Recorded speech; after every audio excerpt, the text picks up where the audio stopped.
Well, let's begin with a word of prayer. Okay.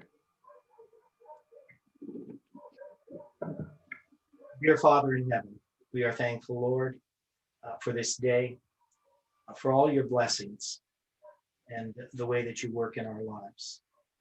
We know, Lord, that a lot of emotion has gone on today. We know that you are there for us. We pray for everyone in this movement, whether they're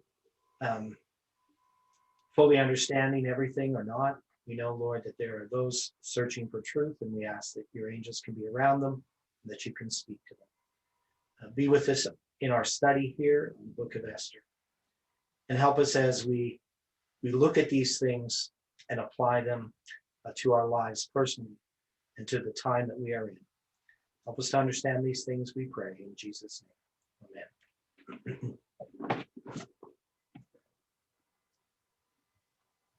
Amen. So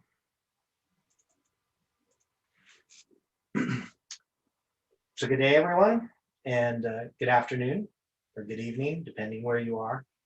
And we're studying the book of Esther again, so I'm going to bring it up on the screen. And we basically, the first study that we had on this was really just an introduction to the chronology.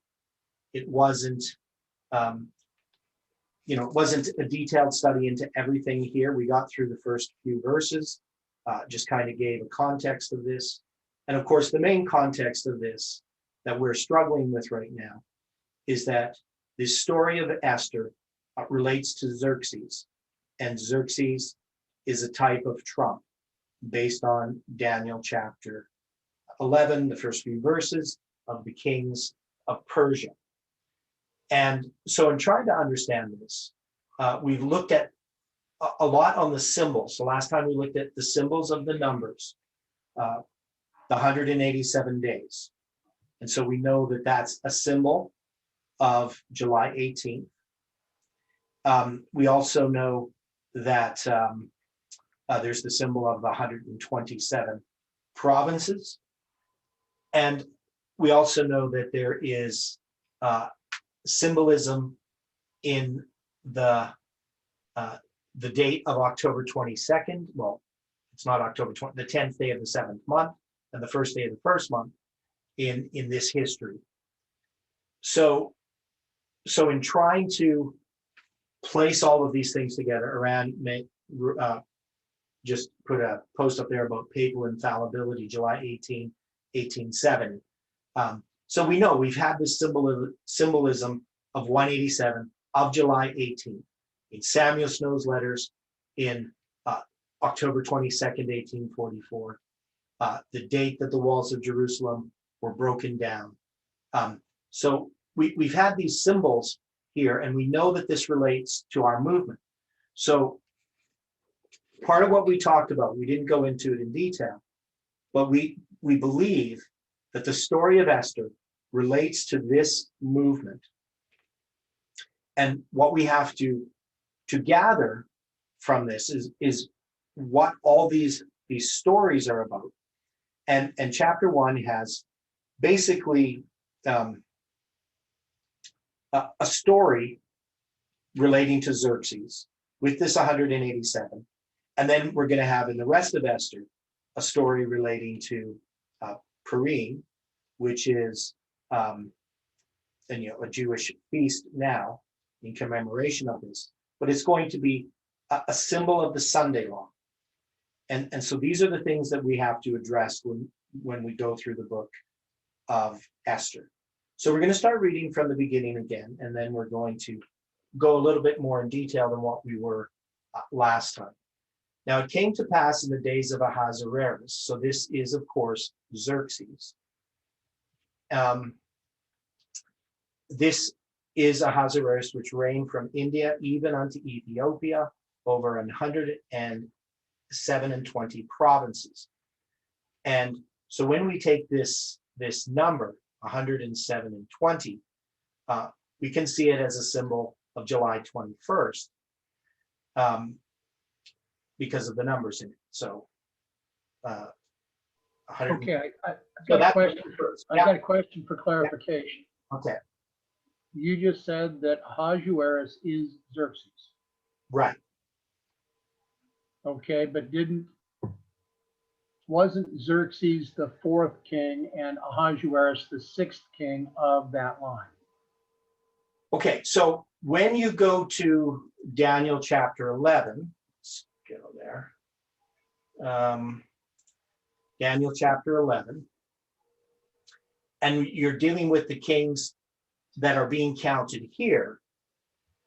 This is in the time of Cyrus, and you know that from chapter 10, in the third Cyrus, king of Persia. And now they reference back to Darius, but this is not in the first year of Darius. It's just talking about an event. So chapter 11 is a continuation of chapter 10. And he says, also in the first year of Darius the Mede, even I stood to confirm and strengthen you. And then he says, now I will show thee the truth. Now, this goes back to the end of chapter 10, but I will show thee that which is noted in the scripture of truth, that there is none that holdeth with me in these things, but Michael, your prince. So Christ is in agreement with Gabriel, who's the prophet speaking here, and or the angel speaking here to Daniel. So he says, also in the first year of Darius, I even stood to confirm and strengthen him. So this is Gabriel speaking. And he says, now I will show thee the truth. So he says, I'm going to show you what's in the scripture of truth. And now I'm going to show thee the truth. So when we look at these kings of Persia that are going to be mentioned, this is not the list that's going to continue from Persia to Greece. They're referencing these specific kings, and we have lined these kings up. We lined up Darius the Mede with Reagan, and then we lined up the present king here, Cyrus, with Bush the First. And then it says there shall stand up yet three kings in Persia. So that means after Cyrus, you would have to look at who those kings are, which would be Cambyses, Falsmurdes, and then Darius the Great, Darius Hystaspes, the Persian king. And then it says the fourth shall be far richer than they all. And that fourth would be Xerxes. Right. So now when we count the kings of Persia, we would start with Cyrus as the first king of Persia, right? So you wouldn't be zero like we are in this context. He would be number one. So the count will come out differently. Is that answering your question or the clarification? No. What? No. No. So what? Okay. The point that you were saying is that Ahasuerus is Xerxes. Yeah. Okay. But Xerxes was the fourth king. Ahasuerus was the sixth. Oh, okay. So no, Ahasuerus is not the sixth. Are you counting from who? Like I'm taking is Xerxes. But I understand your question. All right. When I'm looking at this, because you Artaxerxes would have been the sixth. okay, okay, but the problem that I'm seeing, and I'm having to ask this, is my understanding is that the king that we're talking about in the book of Esther, yeah, is Artaxerxes Longimanus. No. The book, no, it's Xerxes. It's not Artaxerxes. Okay. Now we can find this a number of ways. Now, if we're going to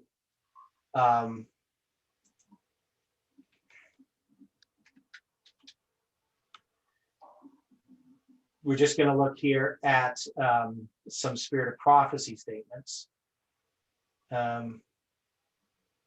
So Ellen White, now I know you don't like prophets and kings. Right. So it's a compilation, but there's ways to look things up with it. So yeah, go ahead.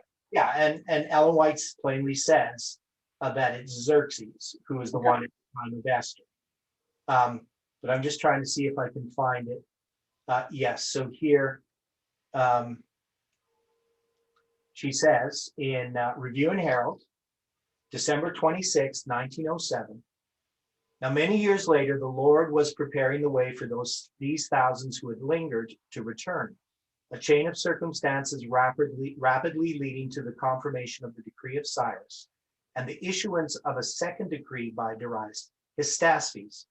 The Lord foresaw the troublous times that would soon follow in the reign of Xerxes, the Ahasuerus of the book of Esther. And so, in a time of special favor and opportunity, the message was given through Zechariah. So that's a pretty plain, straightforward statement. Right. So the Xerxes of Daniel chapter 3 or 2, or Daniel chapter 11, verse 2, I guess it is, or 3. That's chapter. Anyway, that's verse 2, chapter 11, verse 2.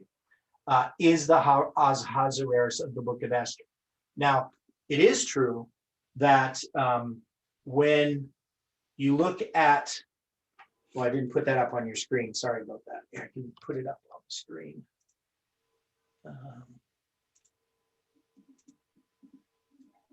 Just so you can see the statement.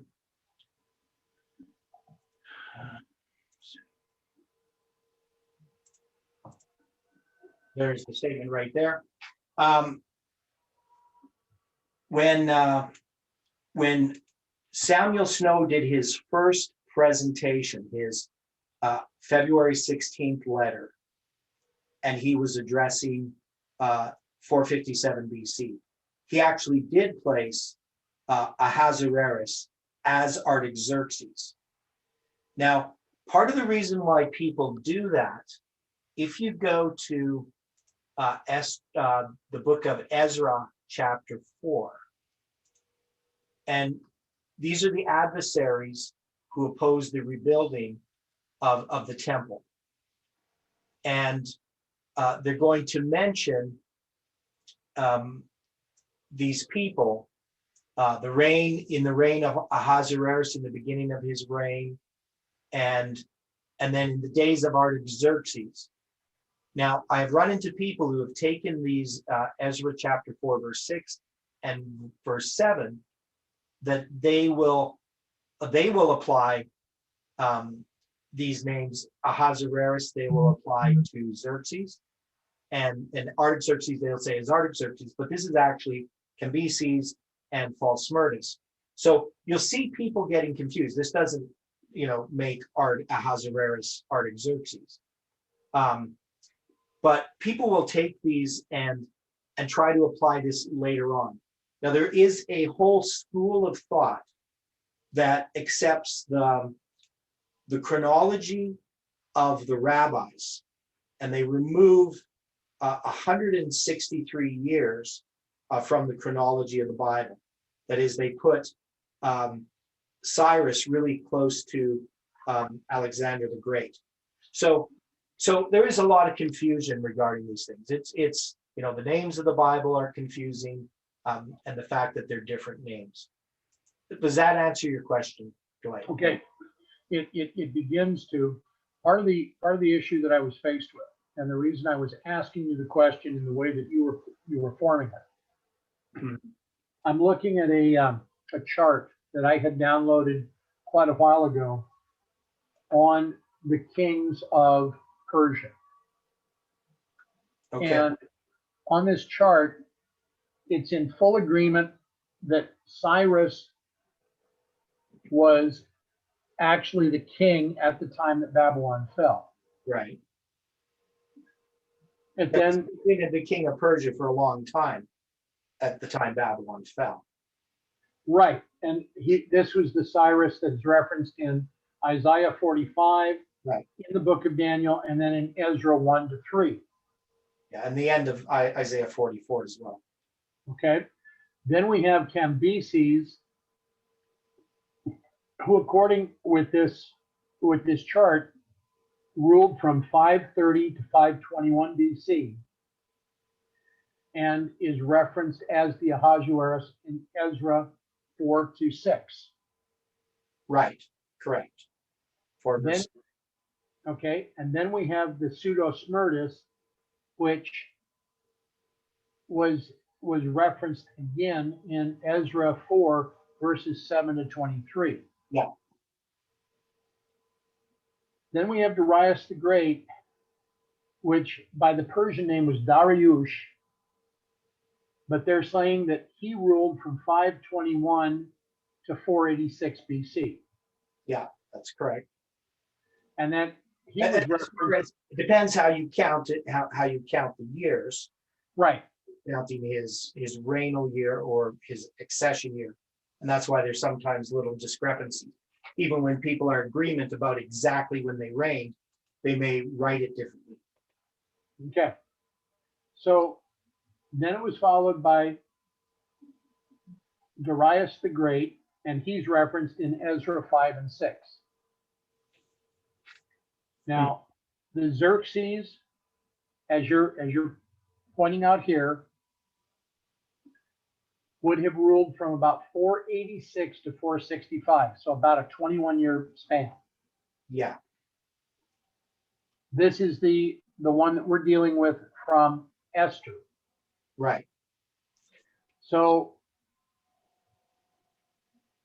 then we have the Artaxerxes that reigned from 464 to 423, who is the one that issued the third decree. Yeah. Now there's also Artabanus in there. So in between Xerxes and Artaxerxes is Artabanus. Right. Okay. Okay. So that Xerxes is the Ahasuerus of Esther, but is now. I'm intrigued by that this is the one that stirred up the realm of Grecia. Right. So and this is what we say about Trump. So Trump is typified by Xerxes. He's the one who stirs up all against the realm of Grecia. And he also has the 187 attached to him, which is in the time of Trump. So this July 18th prediction occurs in the time of Trump, and it occurs in our line. So it's definitely connected. It connects us. It connects our history with this history, which is under the second angel's message, right? Because it's under the second decree still. The third decree isn't coming until 457. And the third decree typifies October 22nd, 1844, because it starts the 2300 days, but it also typifies the Sunday law. And the problem that we've had is we have this story in the book of Esther that has a decree that typifies the Sunday law. And the problem that we have to sort out that I don't think the others are going to be able to sort it out. Because once you reject July 18th, it really disrupts this whole picture of Xerxes and who he is. But the point is, it fits with our understanding that we had after July 18th regarding snow, regarding Ezekiel. And I think we can take the story of Joseph and place him as a type of this movement. We can take Christ and place him as a type of this movement, or at least the disciples, connected with Christ. And we can take the story of Esther and connect it with this movement. And that's what we have to sort out, right? But we know that it's happening at the right time in the book of Esther, which was always a problem. Why did we have this Sunday law, this type of the Sunday law? That's clearly a type of the Sunday law. Why do we have it before the third decree? Right. Okay. Yeah. Sorry to interrupt. That's Thank okay. you for being so direct and answering the question so fully. But you might want to change your screen as well, because we're seeing your Gmail. Oh, okay. Yeah, okay, so let's go back here. Like this. Okay, sorry about that. No, you're fine. Okay, so yeah, so we're definitely able to see what the problem is. right? So this is the problem. So now when we look at this, let's go back to Esther.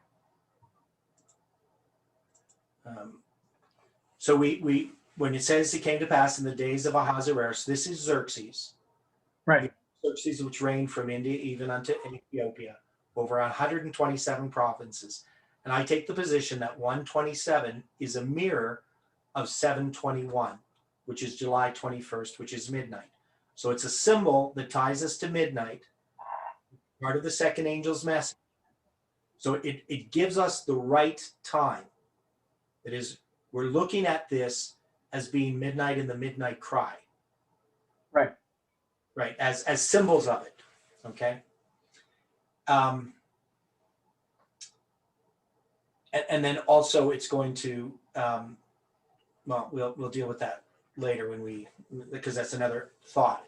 So now it says, in the 3rd year of his reign, he made a feast unto all his princes and his servants, and the power of Persia and Media, and the nobles and princes of the provinces being before him. So even though we have Persia, we still have Media, right? It's just that Persia now is the stronger power. And, right. And there are 2 capitals, so to speak, of Persia. There is Susa or Shushan, the palace, and the other one is Persepolis, which ended up basically being destroyed. And there's a whole story behind Persepolis. And Persepolis just means the city of Persia, right? Because Persa, that's Persia, and Opolis is like a metropolis. It just means city, right?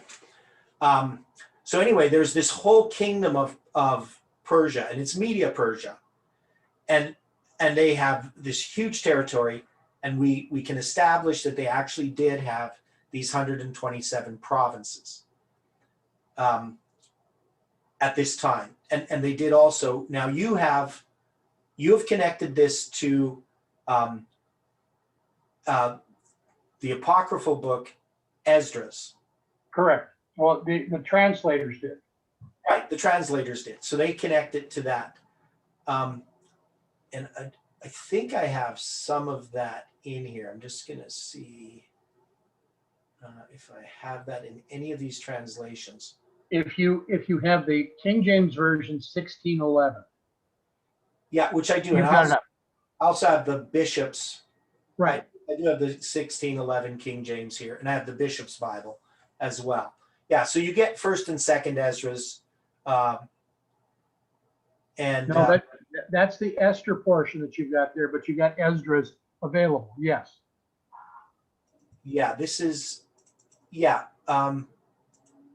Yeah, because in Ezra, okay, it's not, okay, I see, I have to click on the chapter, never mind.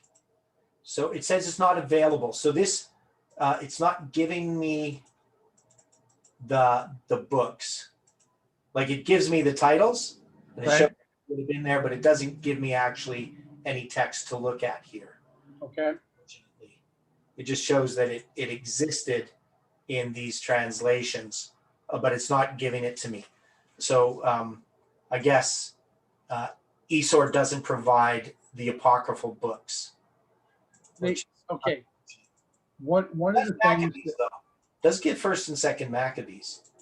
And 3 and 4 Maccabees, which is actually not part of the King James 1611. Yeah, it actually, it doesn't give me the 3rd and 4th Maccabees to look at. It does give me, so I find it weird that it doesn't give me as but anyway, we looked at this last time, and I don't remember where it is, whether you have it and you could bring it up. Yeah. The point that I have. Yeah. This was a confirmation. The verse that was being referenced was 1st Esdras 3:2, and it read, "And to the governors and captains and lieutenants that were under him from India unto Ethiopia of 127 provinces." So what we're dealing with, I believe, was Darius. I'll pull it up here. That was Darius, yeah. Okay, so it's a confirmation that even at the time of Darius, that there was 127 provinces. So we're dealing with this being something that was well understood by the time Xerxes was on the throne. Yeah, because it's really Darius who built up the kingdom. He built up the empire. Okay, now Right. one other point for the other brothers and sisters that are on this study. Mhm. If they download in eSword the King James version 1611, that's a free download, you will be able to find the apocryphal portions of Esther included on that. And that's what's coming up on blue on Theodore's screen right now. Yeah. In the So, second year of the reign of Artaxerxes the Great, in the first day of the month Nisan, Mardocus, the son of Jairus, the son of Semei, the son of Kish of the tribe of Benjamin, had a dream. So there's some apocryphal things there. And then you finally get to, now it came to pass in the days of Ahasuerus. right. So they're going to refer to this Artaxerxes. I haven't looked at this before, so I'm not sure. I don't know anything about that section. I'm pointing that out because I know that getting a copy of this Bible like I'm using would be expensive for many. Yeah. The situation is that when we have this tool available with eSword, we can make use of it so that as we go through this in the book of Esther, it'll be a lot easier for those that join in this study to be able to look these things up because they'll already have it available to them. Mm-hmm. Now I wonder why that section of Esther is not included in the King James. Well, okay.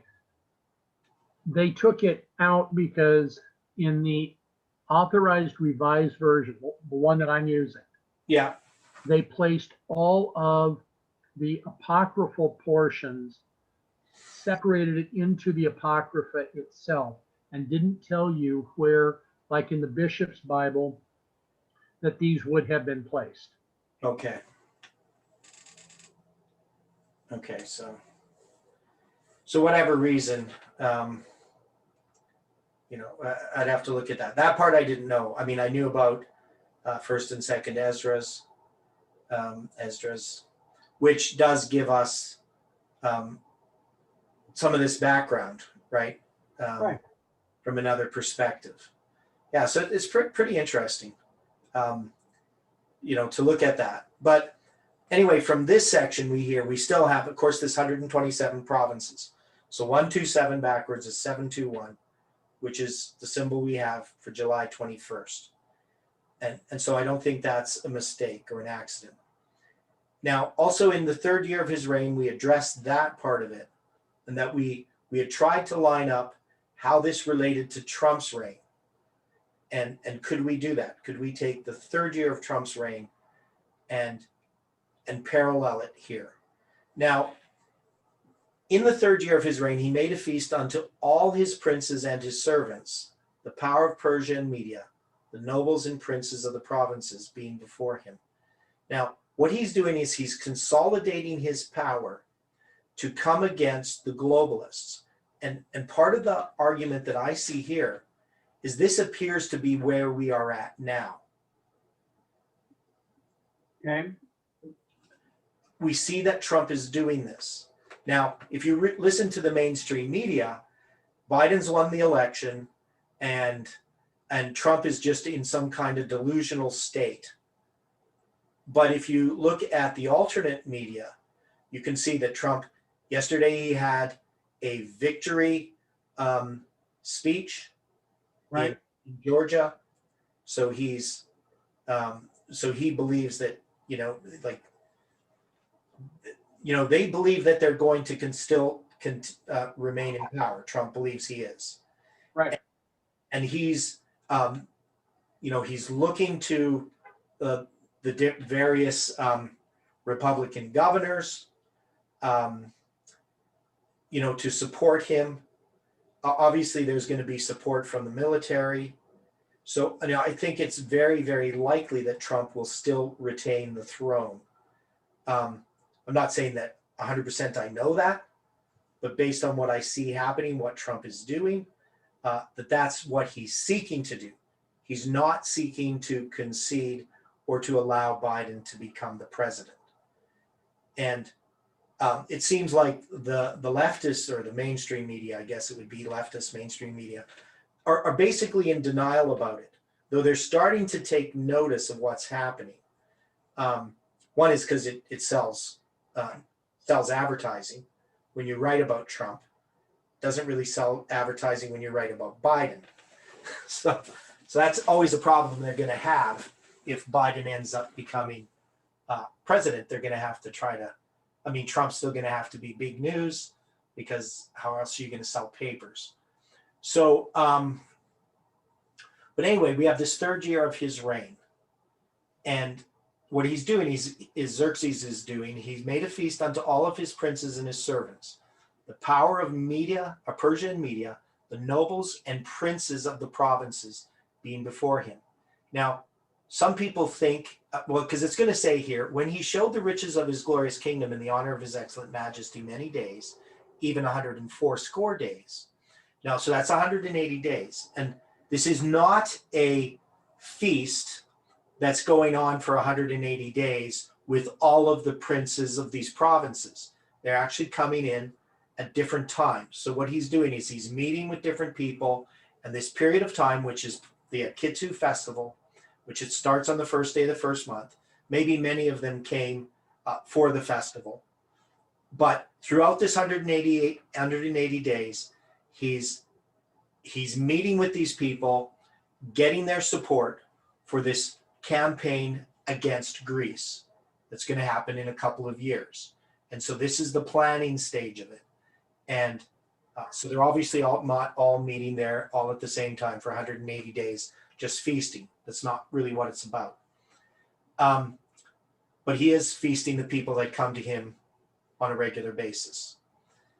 And it says, when he showed the riches of his glorious kingdom and the honor of his excellent majesty many days, even 180 days, and when these days were expired, the king made a feast unto all the people that were present in Shushan the palace, both unto great and small, 7 days in the court of the gardens of the king's palace. So that's kind of as far as we got last time.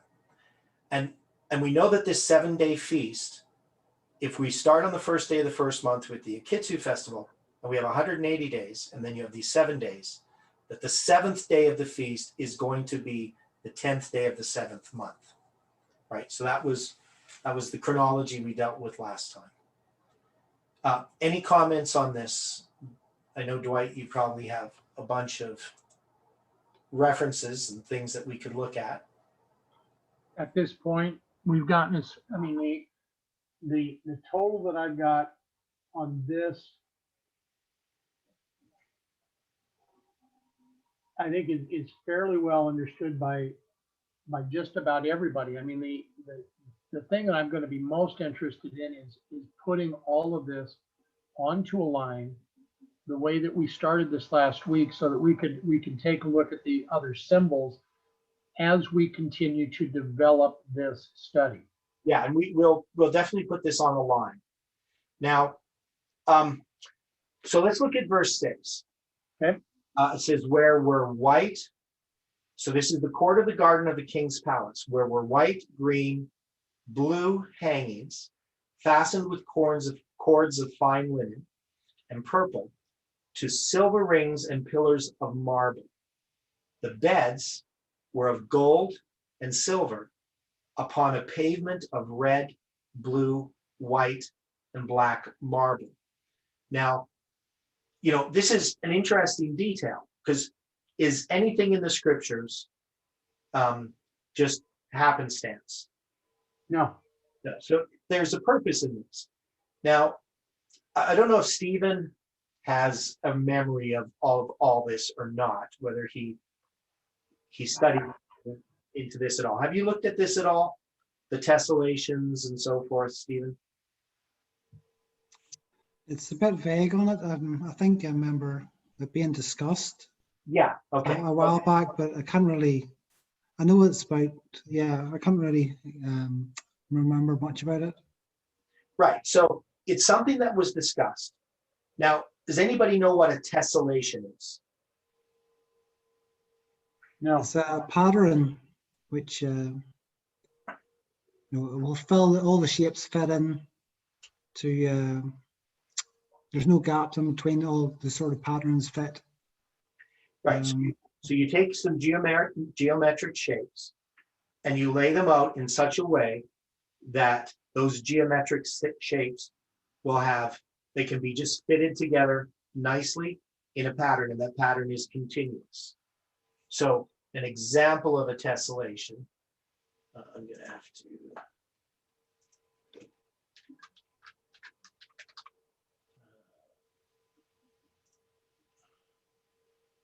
Would be, well, here's, so I have to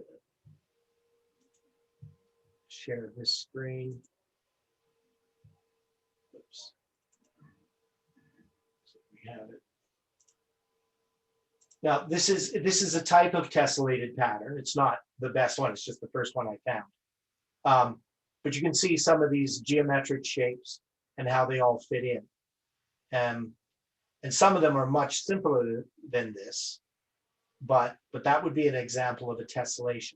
Now, I was trying to find, because they actually have found the floor that's mentioned here at Shushan the Palace, but I couldn't find the picture of it. I don't know where I saw it before. It was in some archaeological site, website. So, so I think it's pretty. What's that? I remember that just recently I saw that. Yeah. So that actual floor that's being described still exists. They found it. So, which I think is pretty fascinating. Now, so we have, of course, this is a court of the garden of the king's palace. Now, there's obviously a special place here. It's, I'm just looking some things here. So, so that it's mentioned for some reason. Now, I don't know, does this garden show up again later on? I don't see any references to it here, but I never looked for them yet. So, but anyway, this is where he's going to have this feast in this place, unto the great and small, 7 days in the court of the garden of the king's palace. And in this court of this garden, there's going to be these hangings, white, green, and blue, fastened with cords of violet and purple and purple. So so fine linen and purple. So that's, I'm not sure what purple is. These couches covered with gold, silver cloth, which were the guests, on which the guests recline, for the Orientals do not sit, but recline at their meals. So I think when they say that they're hangings, that's an added word. So I think that this is referring to the cushions that the people sit on, not to things that are hung on the wall. And then you have the beds of gold and silver. So these would be basically the flower pots and so forth in this garden. And upon a pavement of red, blue, white, and black marble. So this is a tessellated pattern, because they found this pattern. And, okay. yeah. If you look at the alternate reading on this, Yeah. the verse would then read, where white, green, and violet hangings, fastened with cords of fine linen and purple to silver rings and pillars of marble. The beds were of gold and silver upon a pavement of porphyry and marble and alabaster and stone or blue color marble. Right. Yeah. So as far as the colors here, one of the things about nomenclature is it's often hard to tell, you're naming things like musical instruments or colors. It's hard to know sometimes what colors are referred to, what musical instruments are referred to, what animals are referred to, because these names tend to shift their meaning over time. But in John Gill's, he just says they were white, black, red, and black, and white and black. But others take them as precious stones, so there's different ways in which people interpret these. But the point of the fact, and I think though, that's why I was trying to find the actual picture of this tessellated floor from the Palace of Susa, because it shows what colors they were and what they looked like and what the pattern looked like. And it was sort of more diamond shapes, from what I remember, that were laid out in such a pattern. So this continuous pattern of The colors themselves are what intrigues me, okay, because white, of course, is the color of purity. yeah, Now, blue, we would understand that to be more of a color of judgment, but red and blue would be the combination of blood and judgment, right? yeah.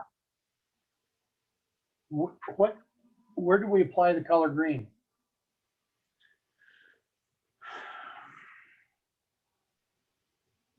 I don't know. See, the only application I've ever had, and I guess this is just my Irish heritage coming out, is if you're of the green, you're Catholic. If you're of the orange, you're the Protestant. Okay, yeah, I The know. word, 'Cause well, I it descended mentions, from origin. What's that? What's Stephen? in the Greek, the New Testament, Mhm. you have green grass being mentioned, Okay. Yeah. and it's the same word connected with the pale horse in Mhm. Revelation Right. chapter 6, the Taurus. So, but that would be Greek. So I don't know how, if that would therefore have anything to do with the Hebrew. But for that there word Taurus, you also have that connected with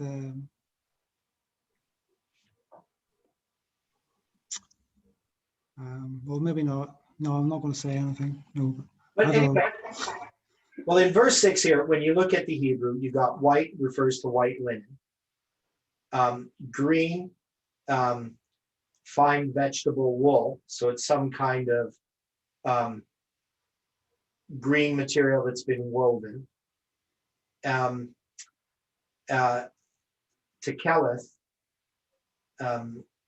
this is a color violet. It comes from a mussel. So it's a dye that comes, that's a blue dye. And so you got white, which is the white linen of the saints, the green, which is a plant, and then this blue. Now, of course, blue can refer to God's law as well. But these are fastened with cords of fine linen, and purple, which is, it's Color of royalty. yeah, it's the color of royalty. And then of course silver, which is pretty straightforward. Rings and pillars of marble. So that's normal word for marble. Well, it could actually be marble. It could also be the word silk, which is kind of weird. And I think that since this is actually talking about, I think, cushions, not hangings, but even if it was hangings, it'd still be cloth. So these are things that are laid out, some kind of couch. And now when they talk about the beds were of gold and silver upon a pavement. Now, these can of course refer to sofas, sleeping or eating beds. So I think this is referring to the cushions, and then the beds are gold and silver upon which these cushions are set. And this is set on a pavement of red, which is a white, it says actually white marble, or perhaps alabaster, but it's translated as red here. Blue, and so this would be, again, This is referring to the same word that's translated as marble. So it's not the word that's translated blue as earlier. So it's a different word. And then the white, dar, this is a word that refers to the pearl stone, but also to alabaster. And then the black marble, or black, and so it's black and black marble. Those are the borders and of the tiles, or tessera, for laying borders. So I think that the black here would be the spaces in between these different geometric shapes. But I want to see that picture again of how it was laid out and the colors. But at the time, it was quite a while ago. So I don't remember now where it is and what it looked like. Now, but the point of the tessellation is that this is a reoccurring pattern. And if we take tessellations and we look at the different types of mathematical structures that we have, such as the chiastic structures, or we're talking about fractals. These are all mathematical patterns. And, you know, the argument that was made, it was by Parminder, but he was addressing this. This is a long time ago, like 2016, maybe, 2015, possibly. I think it was 2016. Actually, I think it was 2016 in Alberta that he talked about this, that I remember. But anyway, there was this idea of this tessellation, or this reoccurring pattern, and that we can apply this to the lines. So when we take this in the context of this 187 days that is given us here, and we now have these patterns that are given us, and these colors, these are symbolic of something. They're symbolic of these reform lines. That's the way that I would take it. And so that it's not just that it happens to be this way. Now it's also both the 180 days and the 7 days. But it's referring specifically here to the 7 days that they're going to have this feast in the court of the garden of the king's palace. Right? And then we know that they're going to be given drink. So verse 7, and they gave them drink in vessels of gold, the vessels being diverse one from another. So this is interesting. And the royal wine in abundance, according to the state of the king. Now, one of the things that happened in this message, and I believe it was in the fall camp meeting in 2015, but maybe it was the spring camp meeting of 2016, because I wasn't at either of those. There was a split that happened in this movement over the book of Esther, specifically over who Xerxes symbolizes and who Vashti symbolizes. Does anybody remember that? Specifically what happened? I remember a conversation about this because there were several that were stating that Vashti was righteous in this situation.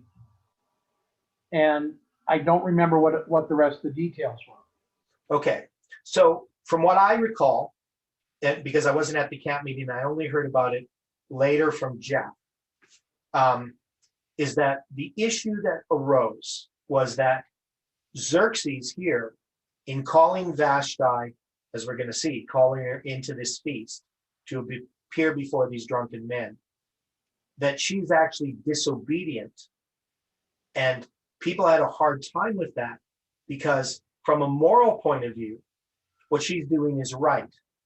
But the argument that Jeff made is that when it comes to a type, you can't look at the moral aspects of it in how we would judge it. You have to look at how who the characters represent and what the story represents. So, and that's part of the problem here, that when we're addressing Xerxes as Trump, we now have this situation where if this is Trump and he's consolidating all of these people to fight against the globalists, to fight against Greece, Who is Vashti in this story? So let's just go and read the rest of this here. And then we'll look at that. So we have this drink, and of course that's symbolic of something, as is the wine. And it says in verse 8, and the drinking was according to the law. None did compel, for so the king had appointed to all the officers of his house that they should do everything according to every man's pleasure. So even trying to understand that according to the law, I mean, this is a commandment decree, so maybe there's something that we need to look at with that. But also Vashti the queen made a feast for the women in the royal house, which belonged to King Ahasuerus. So we have Vashti, who represents something, and she is also having a feast. The purpose of that feast isn't explained, but obviously the women are separated from the men as they would have done in those days. And on the seventh day, when the heart of the king was merry with wine, he commanded Mehuman, Biztha, Harbona, Bigtha, and Agbektha, Zethar, and Carcass, and the 7 chamberlains that served in the presence of Ahasuerus the king. So one is we have seventh day, and we also have the 7 chamberlains. So we have these 7s doubled to bring Vashti the queen before the king with the crown royal, to show the people and the princes her beauty, for she was fair to look upon. Now, when it says her beauty, I mean, we just have the word Yofi, and it's translated as beauty in the Bible. But there is something about here that that is implied, and that ancient writers all pick up on, is that she is actually to appear naked before these men, which of course would be wrong. So obviously Xerxes here is wrong in what he's doing from a moral point of view. So that was part of the problem. But the queen Vashti refused to come at the king's commandment by his chamberlains. Therefore was the king very wroth, and his anger burned in him. And then the king said to the wise men, which knew the times. So this is again another issue. So these wise men who knew the times, who would these people be? I know we're kind of jumping through this quickly. Astrologers. Yeah, these would be the astrologers, right? For so was the king's manner toward all that knew law and judgment.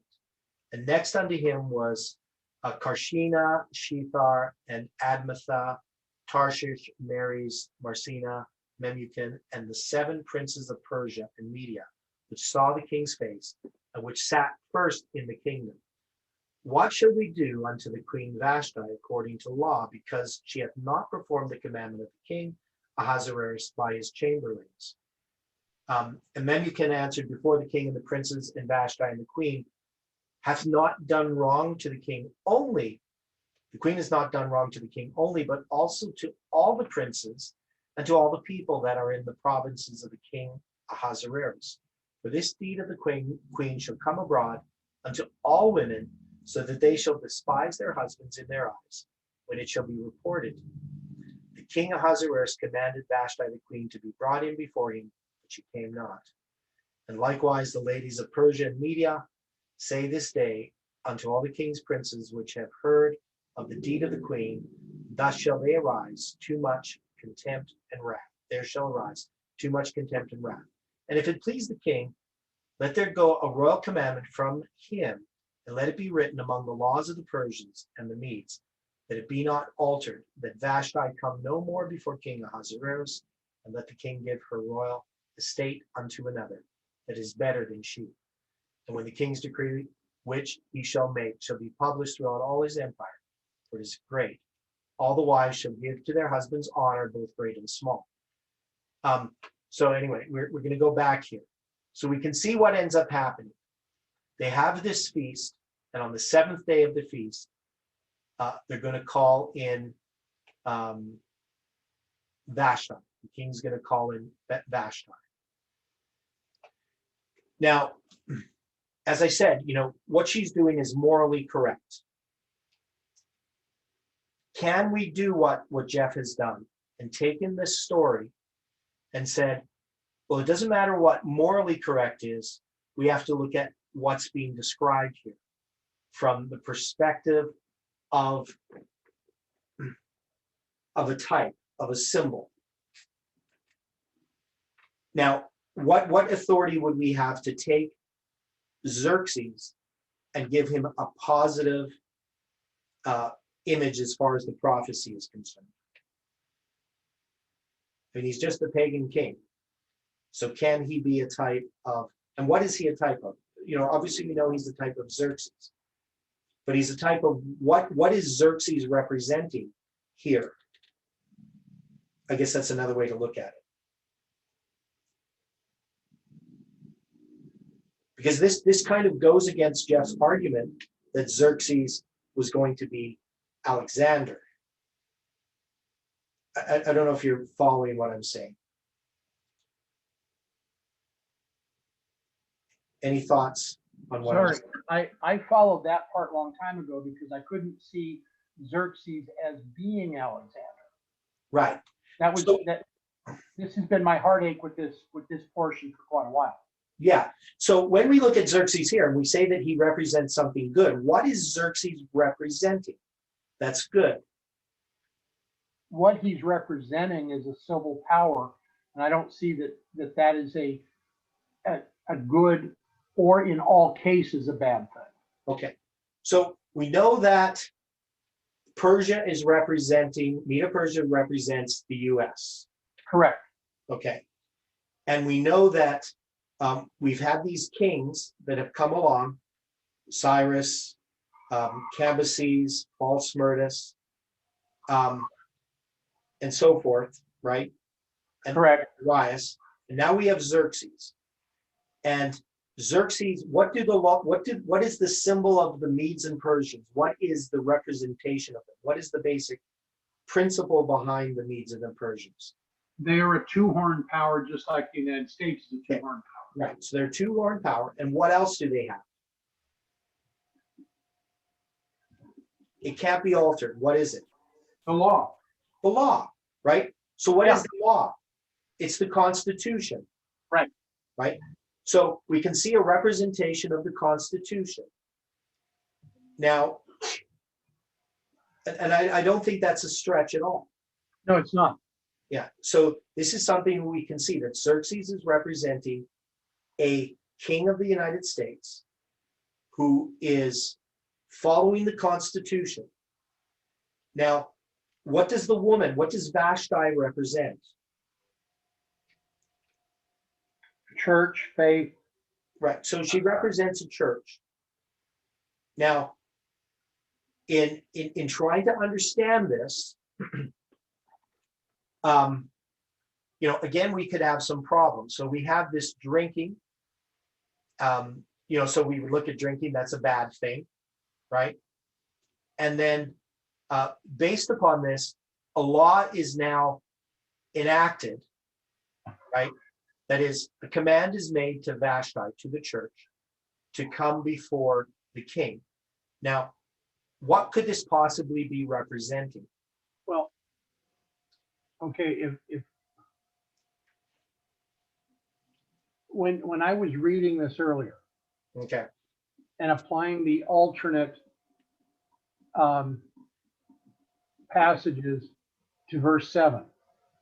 Okay.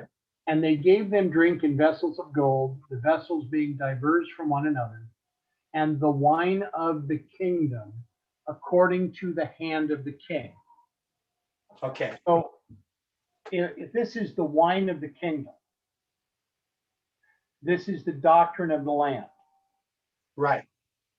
And by the hand of the king, this is the king that is administering the law of the land. Yeah. And I'm intrigued by the vessels being diverse from one another. Right? Because what would that be? They were not similar. They were not all the same. Right. So this is something that would okay. So one of the things about Trump is despite what you hear in the mainstream media, Trump believes in the Constitution. He's a constitutionalist. He's an individualist. He believes in diversity, right? So he's not somebody who's some kind of bigot, misogynist, woman hater, who is and who is, you know, some kind of religious bigot who wants everybody to be a Christian or anything like that. I mean, obviously he panders to the evangelicals, just like he panders to anyone, right? Because he knows where the votes come from, and he knows how to play that game of you know, finding support, right? Gaining support and praising people and acknowledging them. I mean, that's really what Trump does all the time. He knows how to win people over, right? But these vessels of being diverse, I think has something to do with the diversity of the kingdom itself. And these vessels represent, and this drink represents the law or the governance of this kingdom. Would that make sense in your understanding? Oh, yes, it would, because see, when the vessels are diverse, Yeah.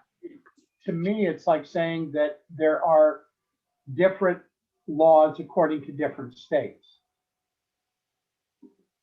Mhm. So you've got the law of the land, the Constitution. You have this wine that is given by the hand of the king. So you've got the law that's given by the king. But it going into different vessels. So that law has to go into different provinces, but it's one law for all of the provinces. In other words, you've got one national law, but then you may have local codes that could or should support the national law. Just a thought. Yeah. Okay. So yeah, and then when it says that this drinking in verse 8 was according to the law, how would you then apply that? Well,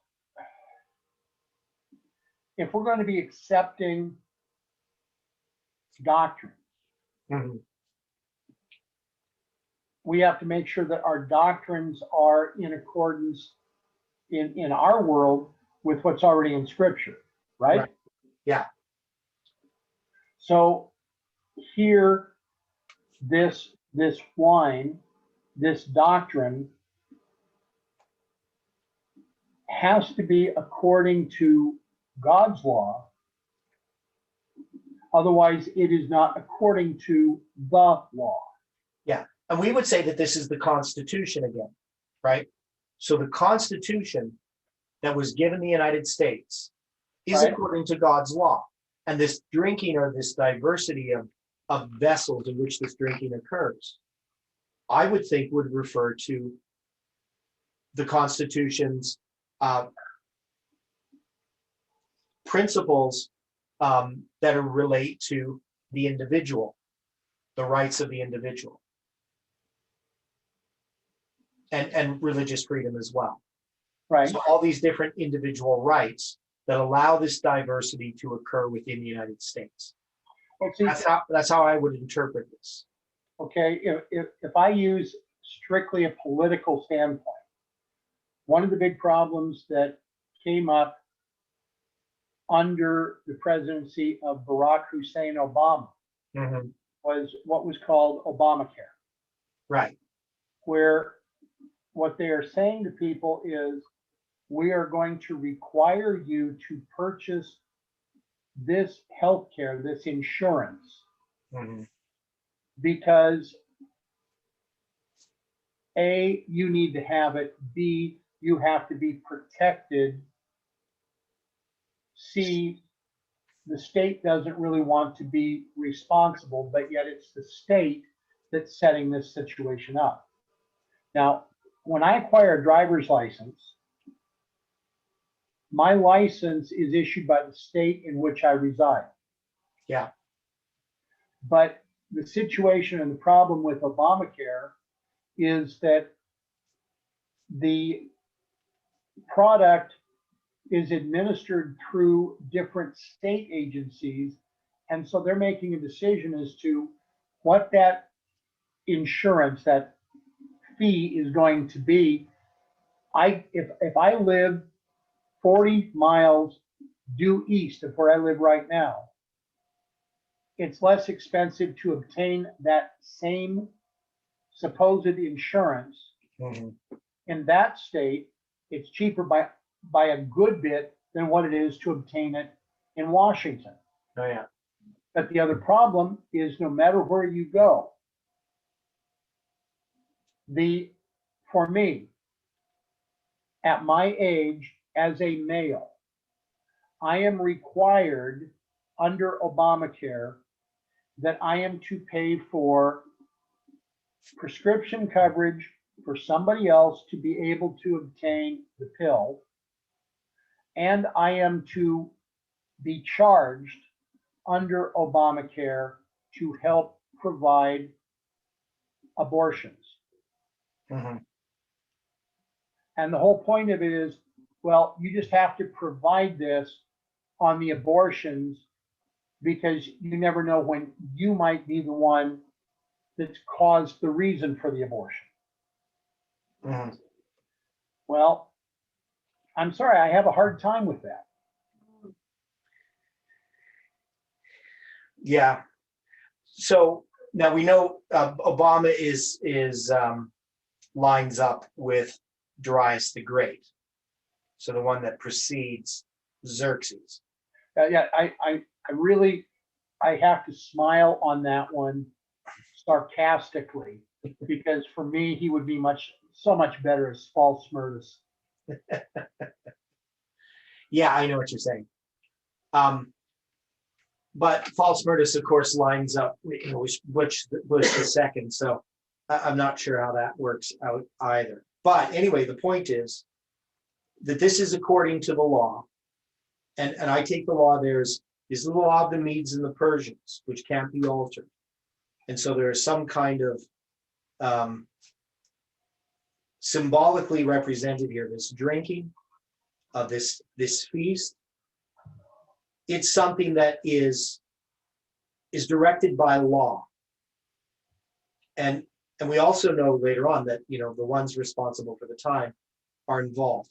So even though we could take this as a pagan king having a party, and he's going to ask his wife to come out naked before all the guys, from a story point of view that's illustrating something, it's not the moral of the story is different than the prophetic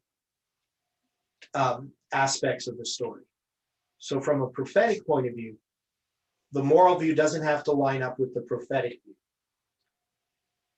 And that's where people had problems, right? Okay. They said, Xerxes must be bad, right? All these things must be bad. But then also when it came to Esther, as we will see, Esther must be bad because what she's doing is bad. Vashti is good. Esther's bad. Mordecai's really not good. I mean, what's he doing in Persia? Why isn't he back in Jerusalem? So, and what Esther does, getting married to this pagan king and not revealing her identity. And, there's just all these problems from a moral point of view.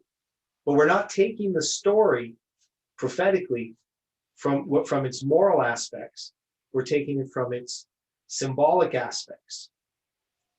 So when Vashti is then on the seventh day, verse 10, when the heart of the king was merry with wine, he commanded these men and the seven chamberlains that served in the presence of himself, Xerxes the king, to bring Vashti the queen before the king with the crown royal, to show the people and the princes her beauty, for she was fair to look upon. So in this act here, we'd have to say, what is this seventh day that is being referred to? We know it's the Day of Atonement, right? So we know that part of it. And we have this woman who's going to be brought before the king, and she refuses. So if she represents a church, what church would she represent? Seventh-day And Adventist Church. What's that? Seventh-day Adventist Church. Yeah, and I would think she represents the Seventh-day Adventist Church. Now, so how is the Seventh-day Adventist Church called before the king? Why this Day of Atonement reference? And what is it that she refuses to come? Why does she refuse to come? What is it that she refuses to do? And I don't think this is a simple question, even though we can say that, she must represent the Seventh-day Adventist Church. So there's something going on here, and maybe we're not fully aware of all of the details of what's happening behind the scenes. But definitely the seventh day itself is a symbol of the Sabbath, right? And then you have, it's also the fact that it's a Day of Atonement. That's going to be a symbol of Adventism. And then you have this woman. So somehow this woman fails in her role. But we're going to have another woman who's going to come, Esther, right? And she's going to replace the Adventist church, correct? Point, yes. Yeah. I'm thinking, I'm going through this in my mind. I'm thinking about something else as well. Okay. Yeah. So, well, in some way, in some simple way, I'm Right. not, right? Just because Esther replaces Vashti. And then this makes sense. If Esther is this movement, that in some way, there's some prophecy that this church rejects, the Seventh-day Adventist Church rejects, and this movement accepts. That's the way I look at it, just on a simple level. And that prophecy would be, the prophecies all related to these patterns or these repeating patterns of history, the line upon line, which is the tessellation. And specifically, it's going to be the issue of July 18th, the symbol of 187. And we're going to see then that when you have this new movement, it's going to have this action against it, right? This death decree.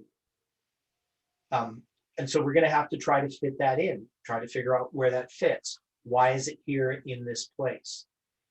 So I hope as we're going through this, that people are getting an idea of how we looked at this in the past to some degree. But some of these ideas are new, because I can't remember when it came to Vashti, if we just labeled her as the Seventh-day Adventist Church or not. I'm not sure how we understood it. Anybody have any memory about that? As I said before, I don't. Yeah, I know that we understood it to be a church, and that was an unfaithful church. But whether we just went to say that it was the Seventh-day Adventist Church or just the church in a general sense, that's rejecting this decree, that is actually a good decree, right? What it's being asked to do is something good. So that part of it we have to sort out.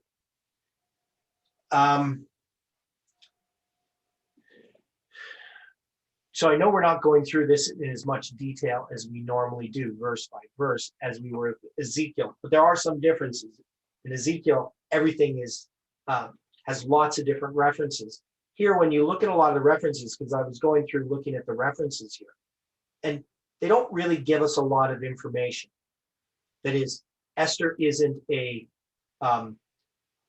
book like Ezekiel and Daniel and Revelation that is using this apocalyptic sort of literature with all this symbolism coming from all these different places.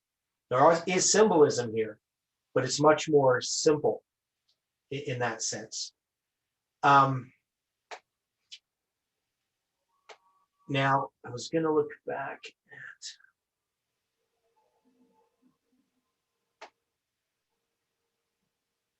at, okay, so one of the things that we do here, which I did mention before, but we can take this story and we can pair it with the story of Daniel chapter 5. And why can we do that?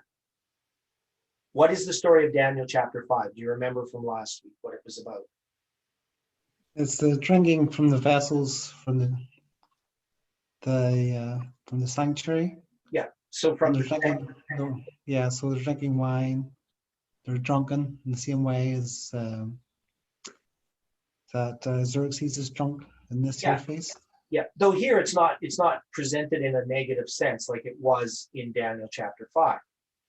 Now, if we remember in Daniel chapter 5, this is the fall of Babylon, and it occurs starting on the first day of the first month, where they have the Akitu festival, and they take all the gods of gold and silver and wood and stone, and they take them from all over the province, the empire of Babylon, and they parade these gods in the streets and bring them to Babylon, right? So this is something that goes on for half of a year, this parading of these gods. And they're all brought into Babylon, and there they have the Fall of Kittu festival, and there they drink with these golden vessels from the sanctuary, right? And that's when the writing on the wall happens.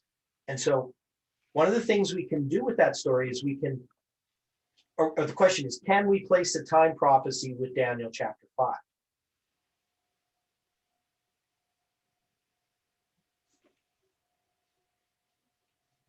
So we have a similar scene and we have a time prophecy.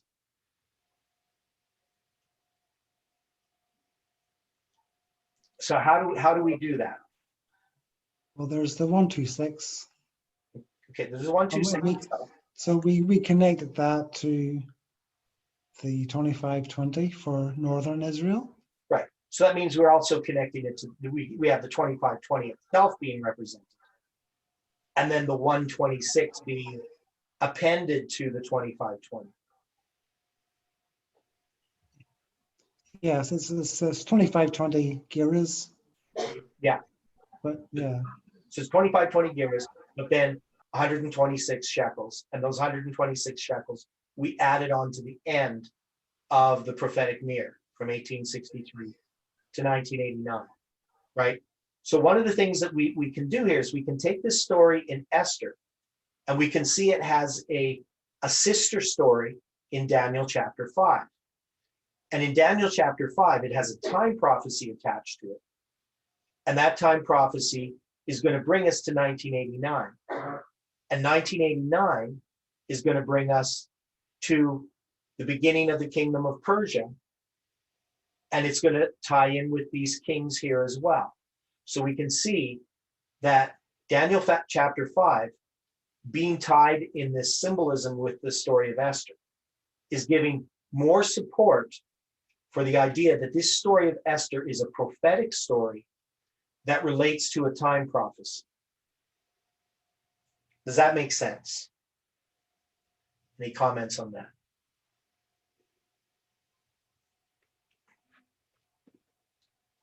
Any thoughts?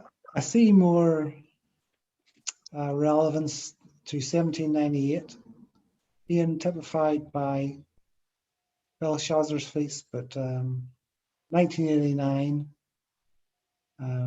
Right. So obviously we go to Belshazzar, we go to 1798. I agree with us there. But we know that 1798 is connected to 1989 as both being the times of the end. Yes, so Right. Yeah, we can parallel. Right.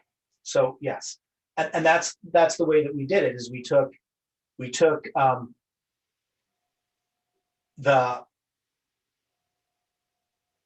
that period of time of the three decrees from 539, that period of time from the fall of Babylon until 457 BC, and we could say that starts the 2300 days. So that 539 BC is also typifying 1798 because it's the end of a 70-year period. Whether you take 539 or 537, they're both two periods of 70 years. And then we can say, well, the 1260 that ends in 1798, we can pair it up together.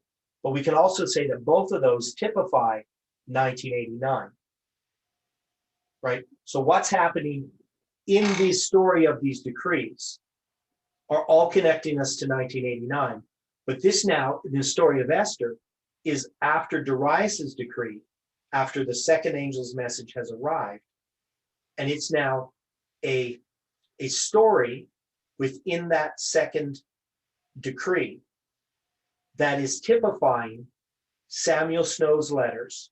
It's typifying this movement. That's the way I understand this.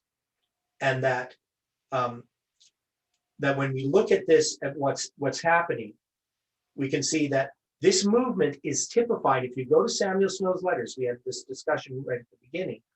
If we take Samuel Snow's letters and we look at them, we can see that they're about the transition from the first angel to the second angel, because his letters start under the time of the first angel's message, and they're going to end just prior to midnight.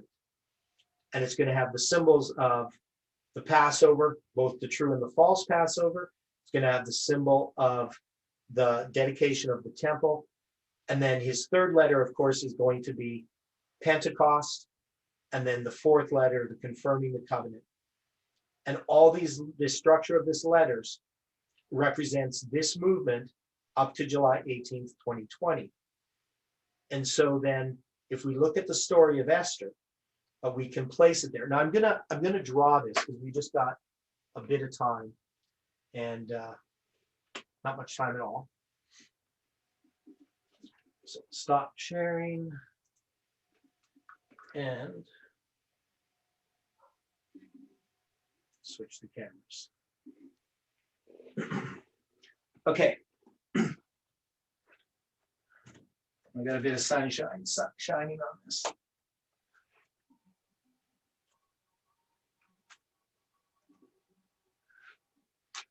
So here's what we can do. We can take 3 different histories and we can line them up with each other. You got the first decree, the second decree, and the third decree. And you have the first angel's message, the second angel's message, and the third angel's message. And you have these repeated in our history. First, second, and the third. So under these decrees, we know that this is Cyrus's decree. Now it's connected with Cyrus coming to the throne. It's also connected to the fall of Babylon. And so we could take these kings here, Darius, the Mede, Cyrus, and then you're going to have, Cambyses in here, Cambyses, false Smyrtus,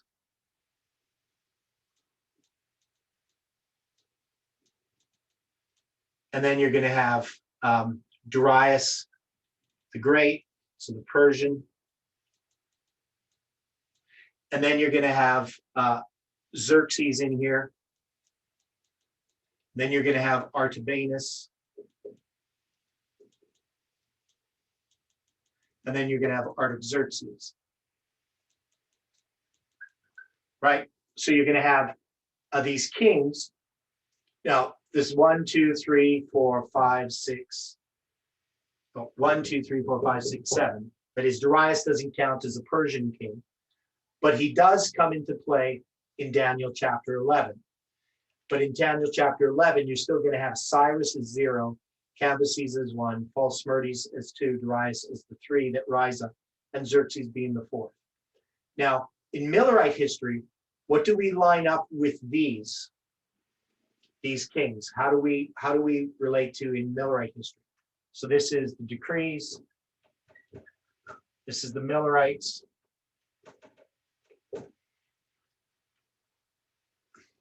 So what do we use? Yeah, the three angels' messages. Well, we have the 3 angels' messages, but what about the kings?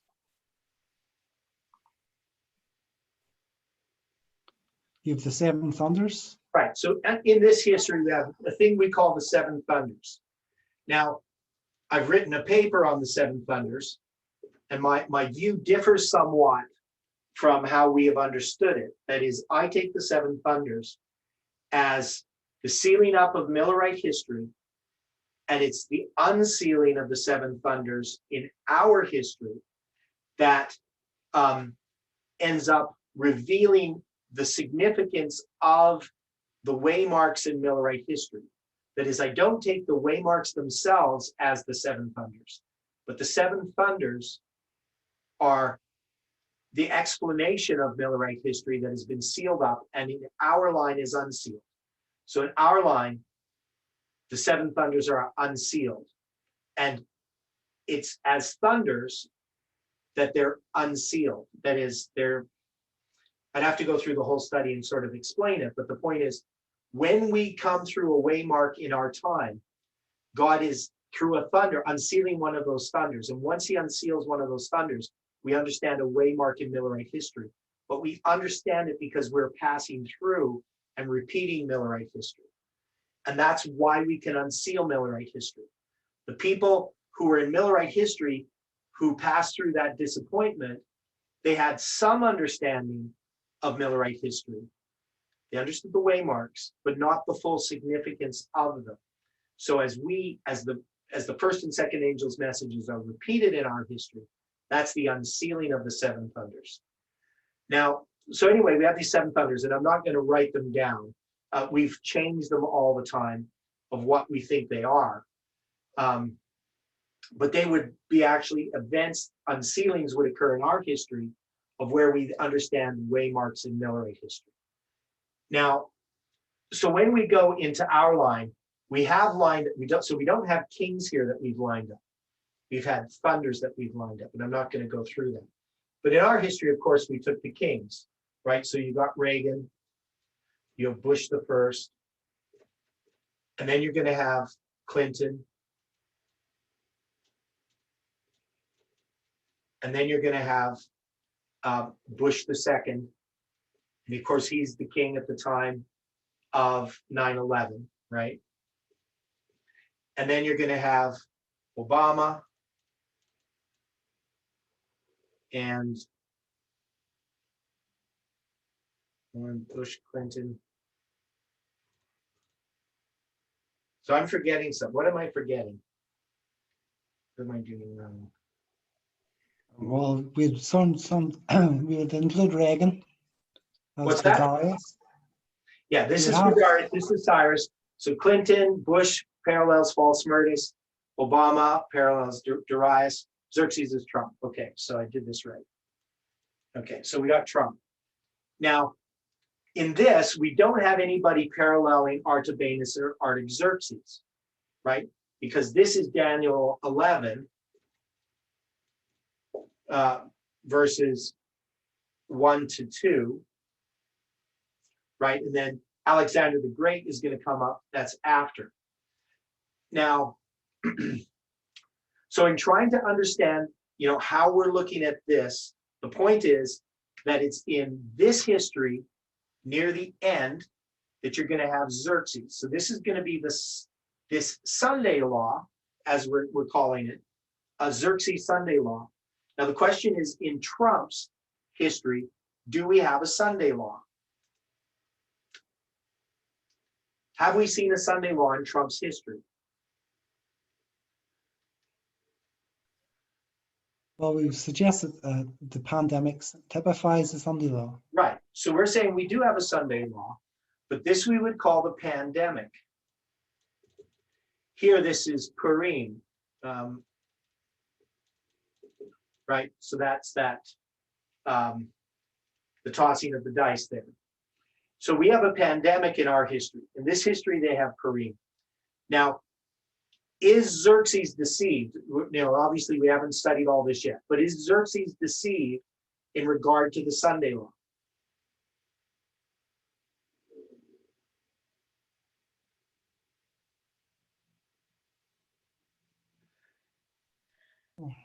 By Haman?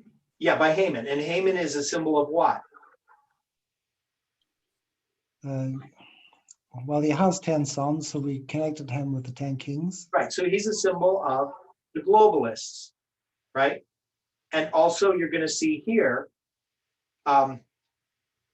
who deceived Trump regarding the pandemic? I actually gave you the answer. Who deceived Trump regarding the pandemic? Correct? The globalists? No, who? I'm telling you, I'm not asking a question. Gates. World Health. Who deceived Trump? Okay, World okay. Health Organization. Yeah, the World Health Organization deceived Trump regarding the pandemic. That's the way that Trump looks at it, is that he was deceived because there's a number of things that happened. One is the Chinese were in control of the World Health Organization, and the Chinese knew about the pandemic and tried to hide this. And of course, it backfired because the pandemic got out. And then Trump was initially influenced by the World Health Organization in a lot of the actions that he took, right? So this is kind of what we're studying. I don't know if there's anything I should add to this line at this point, but this to me is the general outline of what we see happening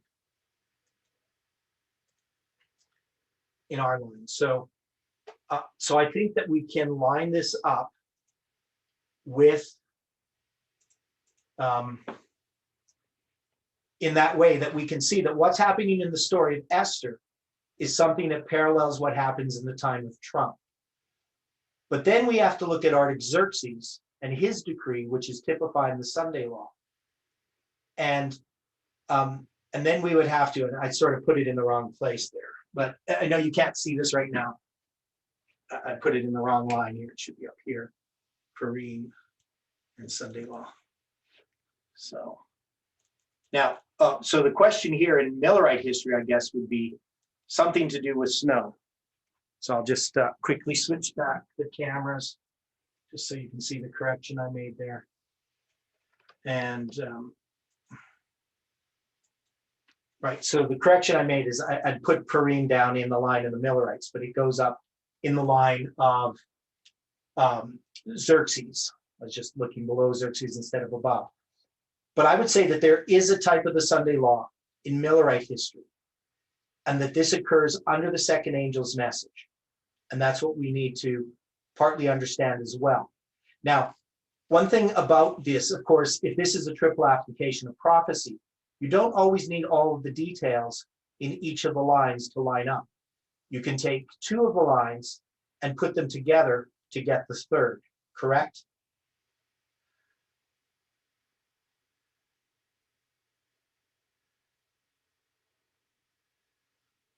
Well, we said the characteristics of the first woe combined with the characteristics of the second give us the characteristics of the third woe. Right. So I'm arguing that you can take this line of the Millerites and the line of the decrees, and you can parallel them. But I don't know if there's necessarily a type of the Sunday law in Millerite history, but there is something that parallels Xerxes, the time of Xerxes, and that would be snow. So I believe that Samuel Snow and his letters and the Midnight and the Midnight Cry are connected, just as the pandemic and the Sunday law and July 18th. So Snow has July 18th, so do we. Xerxes doesn't have a July 18th. Well, I guess it does. It has a July 18th. It has the 187. So we can take that 187 and put them in each of these lines. But they're not exactly the same. That is what's happening in Snow's history. There's no decree or anything that's being made. It's more about the time prophecy itself and the symbolism of Snow's letters and the message that he gives.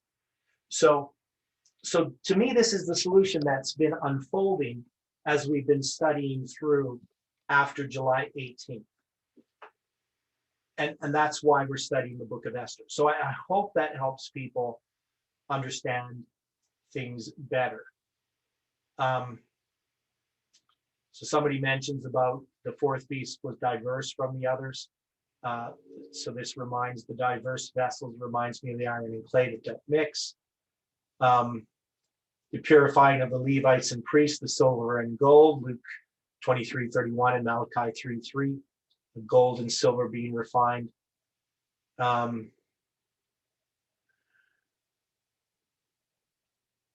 Yeah, so yeah, okay. Yeah, so I don't know how I can edit those personal emails that are on there. I don't know how to do that. So if somebody can tell me how to edit, I guess I could just put a blank screen there for a moment. Maybe I can go through and put a blank screen before I load the video. That might work. Or even just another picture. Okay, so any final comments before we close with prayer?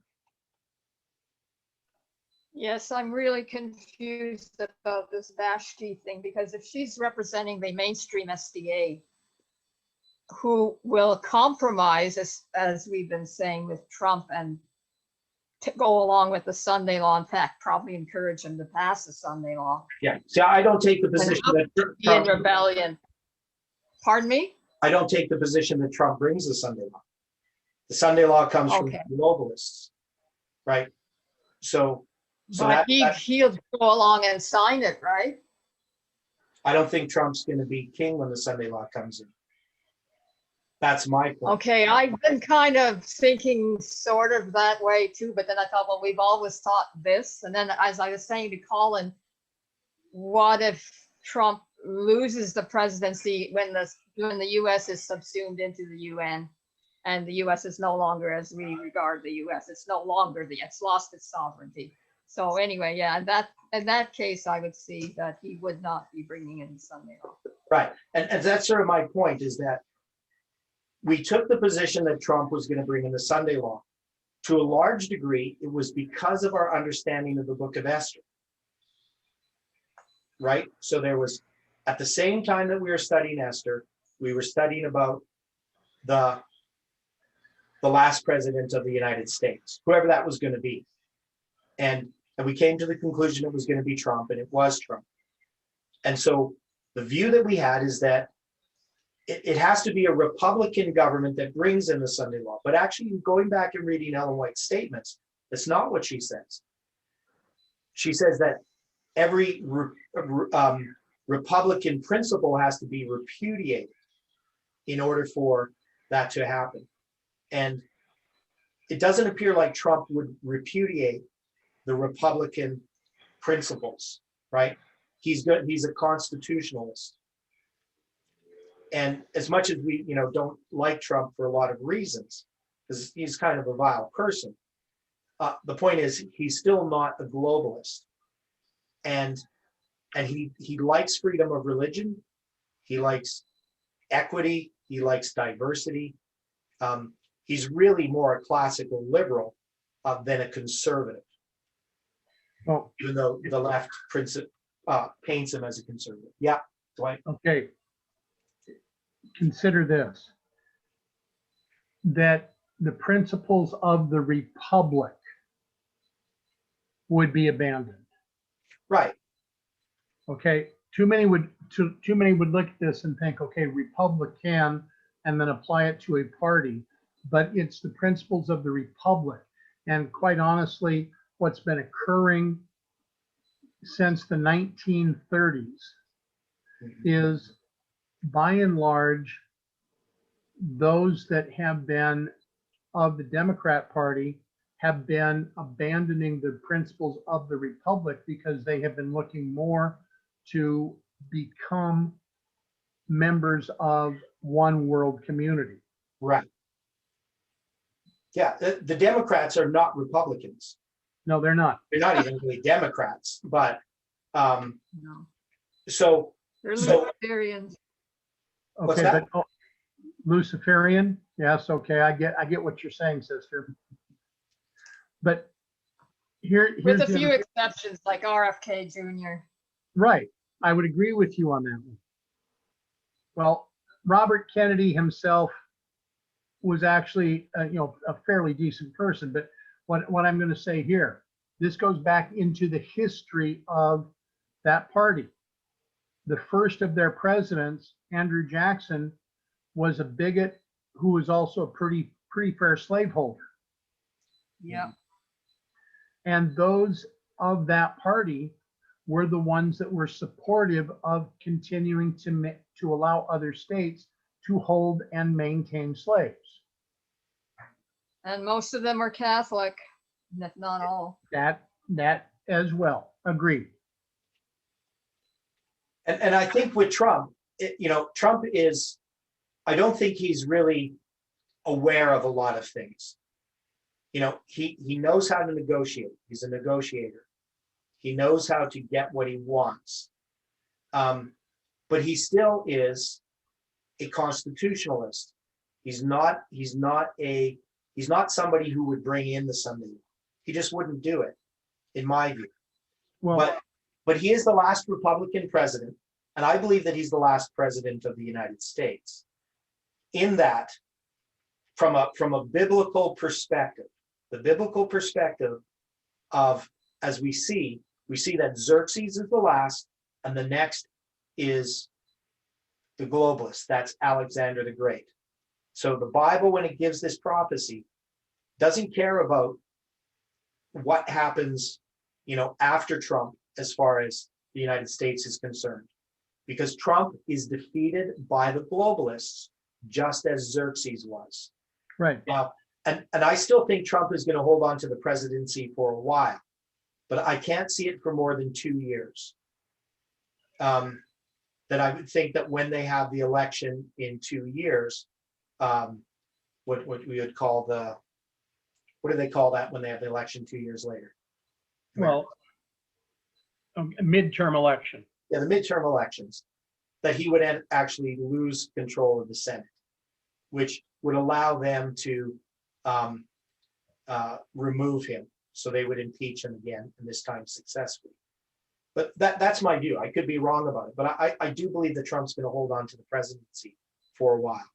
Okay. I do like Sister Angela's comment in the chat about the diverse vessels. Yeah. The fourth beast, diverse from the others. Yeah. Right. So anyway, I mean, we went on a little bit long here, but I think that, as we go through this story of Esther, that we will see this much more clearly. And we're going to continue to put this on a line and try to understand it. And I'm not saying that I'm right about everything. The one thing I can say, though, is that when we have the story of Esther where it is within the 3 decrees, we have to have an explanation for it. We have to have a parallel. And I can see the parallel in Snow, and I can see the parallel in this movement. So that to me tells us that the story of Esther is parallel to us, however we're going to interpret these things. So when we talk about Vasti being the Seventh-day Adventist Church, because we know that the Adventist Church is going to compromise, what we have to look here is this is not about the Sunday law itself. This is about a type of the Sunday law that occurs. And this type of the Sunday law is Xerxes being deceived, that we're going to see. We're going to see Xerxes being deceived. And this first setup of Vashti is to show that there is somebody who replaces Vashti, who ends up becoming the ones, the church that represents God's people. So that's the kind of the point that I have. So thanks everyone for the study, and we're going to close with prayer.